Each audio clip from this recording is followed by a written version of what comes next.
Hi everyone, welcome back to the Power of the Hobby. I'm your host, Dominic Fenton, and tonight I am joined by my next guest. So, why don't we ask the guest to announce who he is? Over to you. Thank you very much, Tom. Thanks for having me on the show. Very pleased to be here. My name is, it's actually Damien Reese, but it's interesting. I don't tell people a lot it's Damien Reese. That's an exclusive on the podcast for you. I go by Damo for show, which is a story in itself, but Damo is obviously short for Damien, and that's what people know me as, Damo for show. So yeah, I'm Damo for show. Thanks for having me on. No problem. And actually, going into that, I did ask you how you want to be announced beforehand, because again, I've known you as Damien. Yeah. And that's when we met. It was sort of, yeah, I'm Damien or I'm Damo. Is there a story that you can share around that before we go into the podcast or not? No, not really. Do you know, the for show bit actually came years and years ago. I was doing a charity MMA match when they were like a new thing.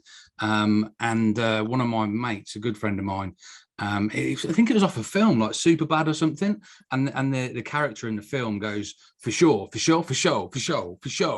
and I was thinking of like I needed a ring name and that, and my mate, his name was Gibber, he said, "You're like Damo for sure, Damo for show," and I'm like, that'll do. And it just, you know, that was God, I don't know how many years ago that was, maybe 8-9 years ago, and it just stuck. So Damo for show, it's quite fitting. Yeah, I love, and the thing is as well, nicknames and things like that, really bizarre, because, you know, I got called, so my nickname's Fentos. But actually someone started calling me at the rugby club, and now 25 years later, that's still how people know me. Yeah. And there's no, obviously, it's a simple one, because my surname's Fenton, and they've just changed, all they've done is change one letter. Yeah. But it sticks, and that's just how, you know, if I announce it sometimes, like, yeah, I'm Fentos. Oh, no, my best mate's called Adam, and we were out on a stag do, and someone called him Alan, and it was off that there was not a meme. There's like a thing where there's a little squirrel and they go Alan. No, it's not Alan, it's Steve. But anyway, so we started calling my best mate Alan instead of Adam, and he said to me, "Well, that'll never stick." And then because he said that'll never stick, it stuck, and now we all call him Alan, and we have done for 8 years. And you get to a point, you just get used to it. Okay, if that's what people are going to call me, you know what? Yeah, I've thought of a lot worse. I've been called a lot worse, so actually, it's not bad. It's okay. So we should do a separate podcast on nicknames. We could do an hour on that. Wow, I tell you what, that might be a new show that I need to look at actually, and just get people on with different nicknames and how they started. So with this one, obviously the power of a hobby. So, Damo, what does the power of a hobby mean to you? A lot more since you asked me that question, you know, because it's really interesting. Obviously, I know you've had your group and your podcast going for a while. I've known you for a little while now, a few years, and they fly by. But I'd never actually considered the power of the hobby. And I'm sitting there thinking, oh, we're going to talk about hobbies. I know what my hobby is and we can talk about it. I never actually considered how important and how powerful they are. So it's actually a really good question. What does power of hobby mean? I think it means a lot more than I probably had considered, because essentially, you know, hobby is something you do for fun. But then if you look at it and explore it, which is what I think we're going to do today on this show, you might find out a lot more behind it than it just being, you know, a hobby. So yeah, I'm excited. I think I'm going to learn some stuff on this podcast that I didn't even know. Like, I know, but I don't know, and it's all going to come out. So yeah, I'm looking forward to it. That's the thing, and part of the reason I've always started with that question is to actually get people thinking and actually try and understand, because to me, and this may be linked to obviously part of what we're going to be talking about, is around identity. And actually there's lots of reasons why we do hobbies, and people would have heard me talk on this on other episodes. The fact that actually for me it was always my rugby, and I've been playing rugby from the age of 5, but it was that got me through since I'm now 46. In 41 years I can't imagine life without rugby, and actually I wouldn't be here if it wasn't for rugby, because it's enabled me to go through a lot lot more things and actually have an outlet to switch off. And as you say, have fun, be you, and be who you want to be. And that's the thing. And I think actually the power of a hobby means something different to every person, and that's amazing. But until you start thinking about it, you won't always know what it is. And I think it becomes quite a philosophical thing, especially when people stop. You know, because I've done, you know, I retired from rugby 4 years ago, and I haven't got another hobby yet. This is almost my hobby. You know, just being able to chat to people about hobbies and what we do and how we work and stuff like that. But it's a real moment to sometimes sit there and go, actually, why do I do that? And what is it I'm getting from it? Whether that's mentally, whether it's physically, whether it's socially, because again, a lot of hobbies, you're doing it with other people. And I think that's the balance of trying to work out why you do it, and make sure you do it for the right reasons. You know, whether you're an adult or whether you're a child, I think there's things that can be done for the right reasons. But actually, it's not about me. This is about you. So, Damo, first of all, what is your hobby? Well, is it even a hobby? I definitely think there's something that's happened to me, and it's been the last 8 years that I've been doing it, and it's turned into a hobby, and it's growing my beard. I can't do much of the lighting in here, but if the guys that are watching, sorry if you're just listening on Spotify, you need to go over and have a look on the YouTube so you can see what we're talking about, right? But growing this beard, right, it became a hobby, a lifestyle, an identity, a belonging, so much more than just a hobby, and now it's also a little bit of a business as well, but there's so much to it. But before that, you've just touched on a couple of points there that got my brain whirring. Before the bearding, you said, for example, with rugby, you've done it from you were 5 to 41, and had a few years off. But that's a whole lifestyle. This hobby for me, I've only done it in the last 8 years, but actually I probably get a lot of things from it that I also used to get from previous experiences or jobs or sports or activities. So to give you a bit of background on who I am, I've done a plethora of jobs, and I've done some really stressful, important, significant jobs, and when I tell people my story, a lot of the time they don't believe me because it sounds like I've done too much, and I'm 41 myself, although I'll probably look about 38. But I've actually, in my time, I've been an estate agent, I did sales for a long time, traveling around the country. I was selling wallpaper to wallpaper shops. I binned all that off, and I went and became a prison officer. I did that for 4 years, so working in the category B prison, seeing things that Joe Public doesn't see, and experiencing things and having events and things happen that were very significant, very life-changing, and great for building confidence, having experiences, but frightening and difficult as well. Then after that, I went into the drug and alcohol field, and I became a drug and alcohol worker and helped people having problems with drugs and alcohol, and still people in and out of prison as well. And I did that for 4 years. So that was like an 8-year period in my life where I was dealing with overdose and death and stress and pressure, and different pressure from the sales world before that, because that was pressure, budgets, targets, profits, money, but a lot of stress and hassle and pressure. But throughout those times, I'd always done sport, whether it be kickboxing or football or darts, not so much rugby, actually, ironically. I mean, I lived in the town of Rugby for 31 years, and I probably only had 3 games of rugby my whole life, but more football for me. But yeah, so I've done those different job roles, but then I would have always found, like, certainly the camaraderie working as a prison officer. You have that camaraderie. I imagine you have that the same working, being in rugby teams, and then playing football and then even playing darts, on a Thursday night. It's that team and bonding, and it fits in with what you've said about hobbies, identity, community, belonging, and being part of something. And then after that period of tough work, I call it, real work, real people, and real stresses and pressure, I packed it all in, and I went and I actually cycled the length of the country. And I don't know, cycling's not a hobby, I just did it because I read it in a book and thought I could do that. And I cycled the length of the country by myself, and and I sort of got to the end, and I'm like, oh God, what am I going to do now? So I sort of just fell into jobs. I ended up, I moved to Essex, and I ran a gym for a while. I did some work with some guys in Essex, lived there for a little bit, came back.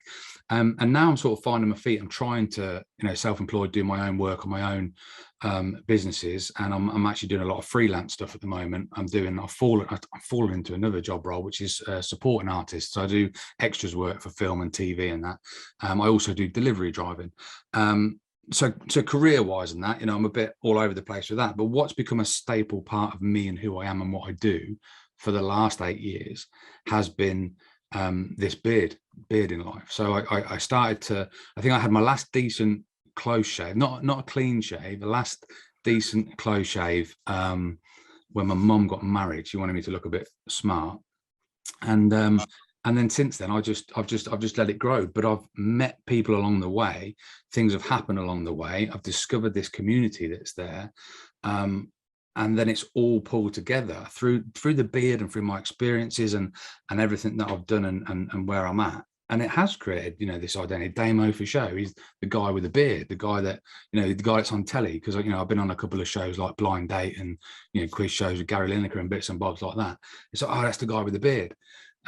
And actually, I think the beard has opened up a few doors. It helps you to be memorable. It's easy to get on and talk to as a talking point. But the things that happen in the beard community also have sort of elevated, and it's gone from being what was a little. It wasn't a hobby when it started, but all of a sudden it is. And every day I'm doing something about beards in the beard community, attending competitions and. God, the world champion, people won't even believe this is a thing, but beard competitions is a real thing. They have a world championships, they have a British championships. And I actually ran to the world championships in 2019. I ran from Rugby, bang smack in the middle of England, and ran 300 miles to get to Antwerp in Belgium, dressed as Forrest Gump. It took me 13 days to get there, raised 10 grand for charity, just to get to a beard competition. And it's like, hang on a minute, is that just a hobby, or is that developed? What was the question? God, so much to talk about. Oh, this is what I love though, because as I say, we've known each other a little while. We met in Essex, and obviously then I've followed your journey and stuff. And yes, we've seen it grow, and we've seen it, and some of the stuff I've seen you do is just, as you say. The running, the competition, all this is stuff that I never would have imagined was out there. So what I still think something like that, it becomes a lifestyle, it becomes part of the identity.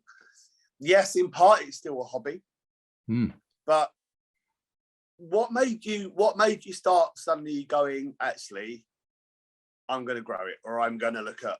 Did you look into? I don't know. You wouldn't necessarily look into what the community and the beard community is like. Yes, as I say, you'd fall into it potentially. So what made you suddenly go, well, actually, I'm going to do this more, or I'm going to this is a bit that really intrigues, and I love finding out stuff about people and how things start. Well, I can see you've got 2 or 3 days on your face there. And you're thinking, hang on, I want to get one of them. I want to try. I had my summer look, and I had to go and get it all. I was going back into school, so I had to get it all shaped. And I was just like, it's just a couple of days growth, this one. I genuinely feel that every man in his lifetime should have a go at growing a beard, right? Yeah. It's not super healthy, but I also think every man should see what he's like really fat, and also see what he looks like really fit and healthy, and just experiences a couple of different sort of things to do in if you have touchwood 70, 80, 90 years, be able to look back and go, oh, I remember when I was 25 stone of muscle, and I remember when I was 20 stone of McDonald's, and I remember when I had a massive beard, and I remember when I had no beard. But that's a buy. Going back to your question about the beard, literally it became a thing when there was a trendy barbers, right? I used to go into this barbers, and the lady in there, big shout out to Alice Holloway, she was just training on how to do beards. And I said, well, you can practice on me if you want, if knock a few quid off my haircut. And so basically for a couple of weeks and months, every time I'd go in, she'd only just tidy up this bit here and this bit here, and we'd grow it out a little bit. Before that, when I did that charity cage fight, I actually grew it out as much as I could, just because I wanted to look a bit hard. I wanted to look a bit rough. You know? I had a shaved head at the time anyway, and I think I was a prison officer at the time as well. But so I grew my beard out because I wanted to look a bit hard, and I thought it might soften the blow a little bit for taking one on the chin. But then that was before I had that shave. So then basically it was from going to the barbers. Now when I was in the barbers, you're looking around, there's guys that got bigger beards. You're like, oh yeah, wow, maybe I could get one of them. And if it's like a rabbit hole of anything, right? Today you have so much access to information now. If you decide I want to grow a beard, if you Google it, there's millions of things. But it's the same as if you said, you know, I want to dye my hair blonde. There's millions of people doing loads of tutorials and all that. So there's loads of information out there, but you wouldn't necessarily go and search for it. You might stumble upon it. But for me, it was being in the barbers, looking around, guy with a bigger beard than me, Alice, you know, practicing, you know, tidying it up whilst growing it out. And then I actually fell into, there was a little club had just started, and it was a guy, and he created a meetup for a couple of mates, and it was for cars. It was people that were interested in cars, and they went and had this meetup, and only 3 people turned up, and they all had beards, and it was supposed to be about cars, but they all had beards. And the guy said, I might as well have called this beard club, not car club. And that's how this little beard club started, right? So this was 8 years ago when you couldn't do a Facebook Live. It wasn't a thing. But Facebook was, you know, at that point where it was about to grow. And he started this little beard club, and I'd seen him in the barbers. Like, yeah, I'll get involved. So, do you want to help out, Matt? Yeah, right. There's like 50 people in the group. And we just built it, and we started learning a bit about beards. And before you know it, the club's blown up, and there's 10,000 people in it, and all these people from around the world that want to know about beards. Then we started finding out about beard competitions, and they'd only been going for a couple of years, really. And it used to be sort of hirsute old boys, or really quirky individuals, and it wasn't really a mainstream thing. It wasn't a massive thing. It was just a little bit of a very British, whoa, we get our bloody thing up. But it turns out that they have these pockets of quirky beardos all around the world, but you know, the British scene for beard competitions was quite small, and that's how I sort of fell into it. But then that's when we found out, oh, there's guys that are making beard oil, and you put it on your face and it helps your beard look smoother and nicer and shinier. And it's, oh, they do beard balm, and there's beard wax, and oh, hang on, you can style it and you can shape it this way, and oh, hang on, it's not just a full beard. You can have just a mustache, or you can have a goatee, or you can look like a pirate or a musketeer or a wizard or a Viking, and it's like the whole, like, there's so much stuff to this. And we actually, a group of us from rugby went down to the Wessex competition, which was in Yeovil. And we went down there and was expecting it to be like a massive festival type thing. And it wasn't. It was just in the back room of this pub, a few people. There was some ladies there as well. There was gents and ladies, a couple of families and that, a couple of dogs, I think. And it was basically just a piss up where you would raise a bit of money for charity. You go on the stage, a bloke with a microphone would go, how long you had your beard for? You'd say a year, and you go, lovely, go and see the judges. And then a couple of judges go, yeah, that looks good. And then people would get trophies. You're like, what is this all about? But all of the people were brought together by this love of beards. But this is very significant about the community and why it becomes them things you've mentioned about belonging and identity and a community. Loads of them got mental health problems. Loads of them, you know, obviously to be a man of an age where you can grow a beard, chances are you're a little bit older. You can, some people are blessed and they can grow on from 15 onwards, but generally it's people sort of 30 years onwards, got life experiences, got stuff, and it's mostly blokes, although the ladies can compete. They're allowed to make beards, not grow their own.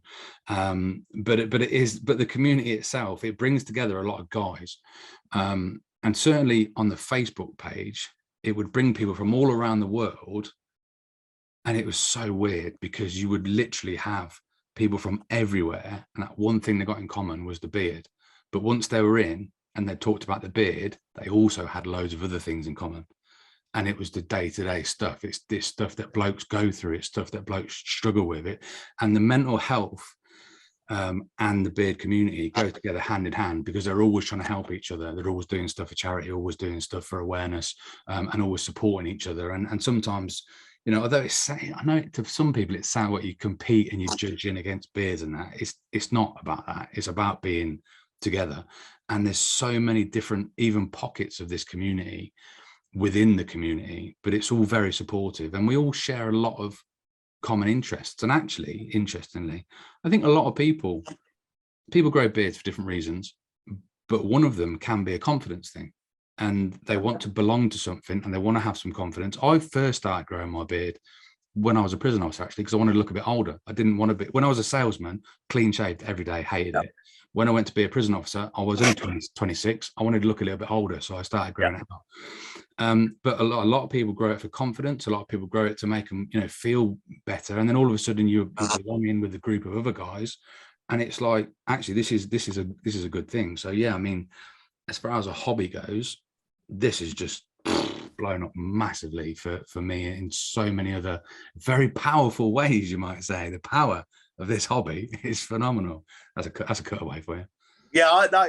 Yeah, and you brought that really nice, because I just, to be honest, I could talk to you for hours about this, because and I think there is so much that we could unpick, and there are so many of these aspects where we could delve into a lot of it in terms of what we do, and in terms of why. So we've got about 5 minutes. We've done over 20 minutes already. 5 minutes before we start. I haven't even got to start yet. I know. Well, this is why I'll have to bring you back for another one. This is why I'll have to. But this is the thing. We end up talking, and all of a sudden things just go. So, in terms of yourself, what would you say are the top 2 things that have come out from being part of this community, growing your beard how you are, and just being part of this something that's bigger than yourself, which is what we always talk about? Well, first and foremost, I have to say probably this trophy right here. Right? I've got a load of trophies, right? Most of them seconds and thirds. I've got one first place trophy once, but this is actually the 3rd best British partial freestyle beard that I won a couple of weeks ago in my hometown rugby. They held the British Championship. So a massive trophy, that's a massive thing. Also, off the back of it, I've created my own beard club, which has been phenomenal, because it's a little bit different from some of the other clubs that are out there. And I've tied in a lot of my knowledge and skills from being a drug and alcohol worker and somebody who supports people with problems and difficulties. And I've tied it into my club. And it's called Damo's Beardy Fun Club, and it's a Facebook group. But once you're in it, yes, we have fun and we do different events and competitions, and I do lots of live, I do lots of interaction. But I bring people together, and we actually run a group every Monday night, which I've called Man Space Monday. And it's a place, the group actually is just for men. And I provide a safe space for men to just talk and be heard and be listened to. And I actually use some actual set formulas on that in the group that I learned through drug and alcohol work. So some actual scheduled sessions. It's not just a free-for-all ramble. There's some scheduled sessions that we stick to a format that really, really helps people.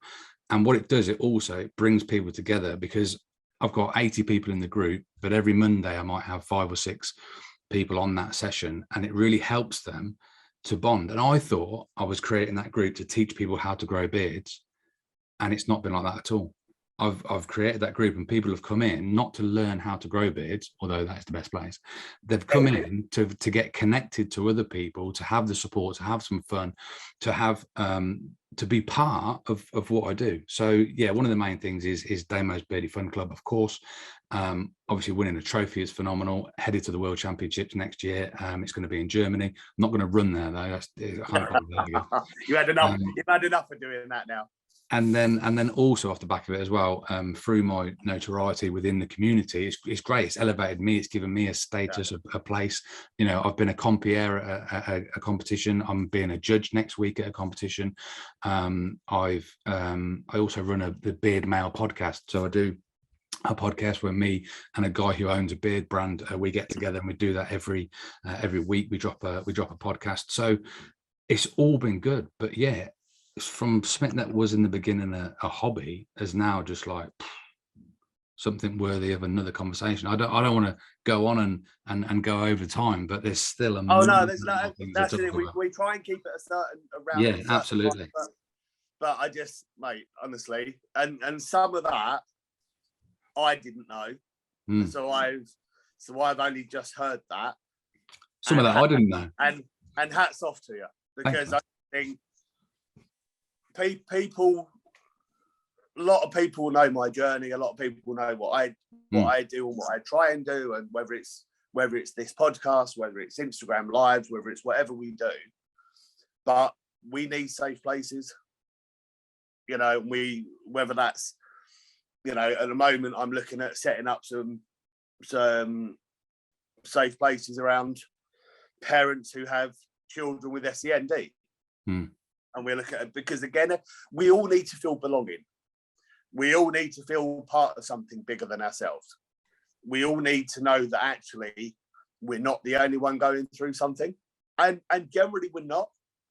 But because we're so caught up with that at the time, we don't know, we don't understand. Logically we know that. But when you're caught up in it, all you can think about is what's going on with you at that moment, or you and your child, or whatever the situation is. So massive kudos to you. Thank you. Yeah, I'm blown away, if I'm honest, mate, because we've been trying to arrange this for a while. A long time. And for me it was just like, right, let's get this done, let's get you on. And honestly, you're one of the nicest guys I've ever known. Thank you. And massive kudos, mate, because you've just blown me away with what you're doing now. And that's not even happening. And imagine, realistically, a lot of that is because of the beard. Absolutely. Opens up doors. Absolutely. It's amazing. It's the power of a hobby, mate. That's what we're trying to do. Last question before we finish. So if someone came up to you and went, I don't have a hobby, I wouldn't know where to start, what would you say to them? That's a really good question, because I'm a massive listener, and I always try and help and encourage people to do what they want to do. I'm not that person that says, oh, you should go and do A, B, and C, because that never works. Obviously, being someone who helps people with drug and alcohol problems, someone that help people with behavioural problems, you never go and tell people what to do, because it doesn't work. There's an analogy I use, right? You've all heard of you can lead a horse to water, but you can't make it drink. I used to say that my job was to make the horse realize it's thirsty. Because if you make the horse realize it's thirsty, it'll go to the water by itself, and it'll drink the water by itself, and it will be, that's the way to do it. So if someone came to me and said, I haven't got a hobby, I would try and make them realize that they need to find one. So they want to find one. So they then go and find one. Because as we've explained on this little journey here, a hobby, you know, it can be something really powerful. And also, you know, go and try a few different things and see what you like, because growing a beard isn't for everybody. Playing rugby isn't for everybody. I've done darts, pool, snooker, football. You know, it's not everything's for everybody. So I would say, if you want to help somebody find a hobby, then remember that little bit about the horse. But if someone comes up to you and they're desperate and they say, I mean, you know, point them your direction, because you are the one that knows everything there is to know about hobbies. But ask them a few questions and say to them, you know, what sort of things do you enjoy? What don't you like? You know, have you tried other hobbies? You know, just explore with them and let them find their own way, because that's much better than just telling somebody go and grow a beard. But if you do want to grow a beard, Damo's Beard Fun Club. You know where to come, yeah. You know where, and I think I completely agree with you on that. I think there's a hobby for every child. There's a hobby for every adult. Our role is to help them find that. You know, if someone's scared about going, and you've got time, go with them. You know, because the anxiety of starting something new is massive. The nervousness, this being wary, think you're going to be judged because you're going, and probably there's people there who've been going for years potentially. But it's that, if you can get over that fear, if you can help someone get over that by going with them, hold your hand out and take them, let them go with you. I don't I have to regale one story because it's about rugger, so you'll like it. And it fits with exactly what you've just said, right? This probably explains a lot why I never got into rugby. Obviously I lived in the town of Rugby as a young lad, Man United football fan, massive on it. And I said to my mum, I want to play football. And she looks in the newspaper and there's a massive advert in there that says rugby football, St Andrews, right? So she thought it was football, thought it was soccer in the town of Rugby, right? So I turn up to St Andrews Rugby Club in rugby, which is quite a renowned club. They all wear blue, and I'm in a Man United kit with shin pads on and a football, and everyone else there is all in blue with the rugby balls. And I got on there, and within like the first 2 minutes, I fell over and got smacked in the mouth really bad. Because I didn't know what I was doing, and it hit me in the jaw bad. And I think that was probably what put me off playing rugby for a long, long time. And it wasn't until I got into secondary school that I started having a dabble with it. So yeah, as much as you do say, if someone's scared to do it, go along with them. Make sure it is the right place that you're going to, and you got the right thing, and you got the right kit on.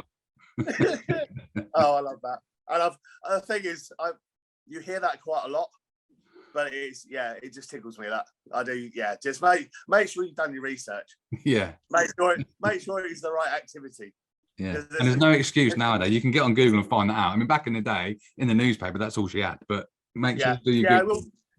Well, we won't blame her for that. It's one of them. and it makes a story. It makes another story. So, Damo, where can anyone, if anyone wants to check you out, where can they find you? I'm scattered all over the place. If you ever look at Damo for Show, I've got an Instagram and a Facebook and a TikTok. They're all Damo for Show, DAMO, the number 4, and then show. My website is damoforshow.com. I'm on Twitter. I don't use it much, but that's Damo with a 0 instead of an O, because someone stole the O off me. I couldn't have the O. I had to have a 0, right? But yeah, have a look at Damo for Show. Instagram, I do a lot of stuff. I do daily stories on there with my shenanigans. And my Facebook page, it's a little bit of beards, it's a little bit of motivational stuff, it's a little bit of charity stuff, and it's a little bit of my film and extras work stuff. But go and check me out. Give me a follow. I'll follow you back. Love it, mate. Honestly, it's been an absolute pleasure. We will definitely get you back. Yes, we'll definitely get you back because there's so much more we can talk about. Thanks for everyone for tuning in, watching YouTube, listening to the podcast. I'm Dom Fenton. This is the Power of a Hobby, and we will see you soon. Thanks very much for tuning in. Thanks, Dom. Cheers, mate. Ta-ra now. Bye.